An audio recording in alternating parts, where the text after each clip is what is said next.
రండి తెలంగాణ రాజకీయాలను లోతుగా విశ్లేషిద్దాం. వెనుక జరుగుతున్న నిజాలను తెలుసుకుందాం. తెలంగాణ రాజకీయాలు ఎప్పుడూ మారుతూ ఉండేలా ఉంటాయి. దేశ రాజకీయాల్లో ఈ రాష్ట్రం ప్రత్యేక పాత్ర పోషిస్తోంది. హైదరాబాద్ ప్రిన్స్లీ స్టేట్ నుండి 2014లో ప్రత్యేక రాష్ట్రంగా ఏర్పడిన తెలంగాణకు ఒక ప్రత్యేకమైన చరిత్ర ఉంది. ఈ చరిత్రే తెలంగాణ రాజకీయాల నిర్మాణానికి బలమైన ఆధారంగా మారింది. తెలంగాణ రాజకీయాల్లో ప్రధాన సమస్యలలో ఒకటి అక్రమాలు, అంటే కరప్షన్. నేతల అధికారులపై వచ్చిన ఆరోపణలు ప్రజల విశ్వాసాన్ని దెబ్బతీశాయి. ప్రభుత్వ పరిపాలనలో కూడా సమస్యలు ఉన్నాయి.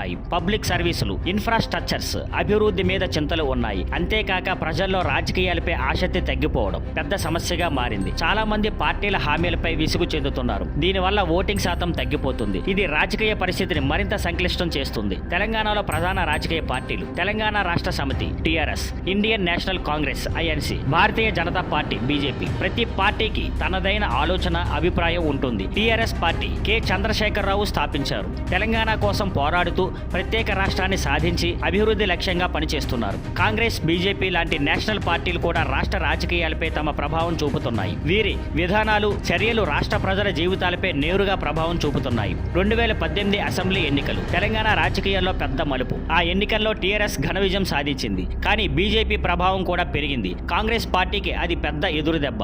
ఆ ఎన్నిక ఫలితాలు రాష్ట్ర పాలన, పార్టీల సంబంధాలను కొత్త దిశగా తీసుకెళ్లాయి. మొత్తం చెప్పాలంటే తెలంగాణ రాజకీయాలు ఎప్పుడూ మారుతూ ఉంటాయి. అభివృద్ధి, స్థిరత్వం దిశగా రాష్ట్రం వెళుతున్న ఈ ప్రయాణం కొనసాగుతూనే ఉంది. మీకు తెలంగాణ రాజకీయాలపై ఏవైనా అభిప్రాయాలు ఉంటే కామెంట్స్లో చెప్పండి. Thank you for watching. Please like, share and subscribe.